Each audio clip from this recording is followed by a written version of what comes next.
ಈ varicose vane ಸಮಸ್ಯೆ ಇದಕ್ಕೆ ಏನೆಲ್ಲ ಮನೆಮದ್ದುಗಳನ್ನ ಮಾಡ್ಕೊಳ್ಬಹುದು?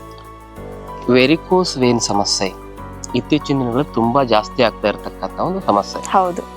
ಈ ಸಮಸ್ಯೆ ಹೆಚ್ಚಾಗಿ ವೆರಿಕೋಸ್ ಅಲ್ಸರ್ ಆಗಿ ಅದರಿಂದ ಕಾಲಿಗೆ ಗ್ಯಾಂಗ್ರೀನ್ ಆಗಿ ಕೆಲವು ಜನ ಕಾಲೇ ಕಟ್ ಮಾಡಿಸ್ಕೊಳ್ತಾರೆ. ಹೌದು.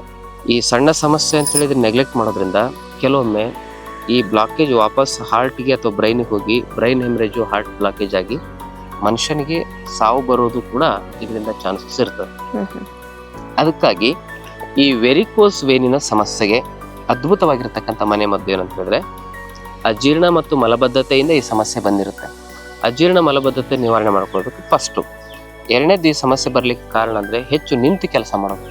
ಹೆಣ್ಮಕ್ಳಿಗೆ ಅಡಿಗೆ ಮನೆಯಲ್ಲಿ ಕುತ್ಕೊಂಡು ಕೆಲಸ ಮಾಡೋ ವ್ಯವಸ್ಥೆನೇ ಇಲ್ಲ, ಎಲ್ಲ ನಿಂತು ಅಡಿಗೆ ಮಾಡೋದು. ಹಿಂದೆ ಕುತ್ಕೊಂಡು ಕೆಲಸ ಮಾಡೋರು, ಅದಕ್ಕೆ ಗರ್ಭಕೋಶನೂ ಚೆನ್ನಾಗಿರ್ತಿತ್ತು, ವೆರಿಕೋಸ್ ವೇನು ಬರ್ತಾ ಇರಲಿಲ್ಲ.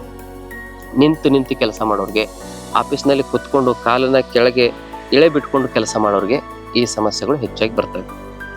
ಯಾರು ಆ ಥರ ಸಮಸ್ಯೆಯನ್ನ ಎದುರಿಸ್ತಾ ಇರ್ತಾರೆ ಅಂಥವ್ರು ನಿಲ್ಲೋದನ್ನ, ಕಾಲು ಜೋತ್ ಬಿಟ್ಕೊಂಡು ಕುತ್ಕೊಳ್ಳೋದನ್ನ ಆದಷ್ಟು ಕಡಿಮೆ ಮಾಡಬೇಕು.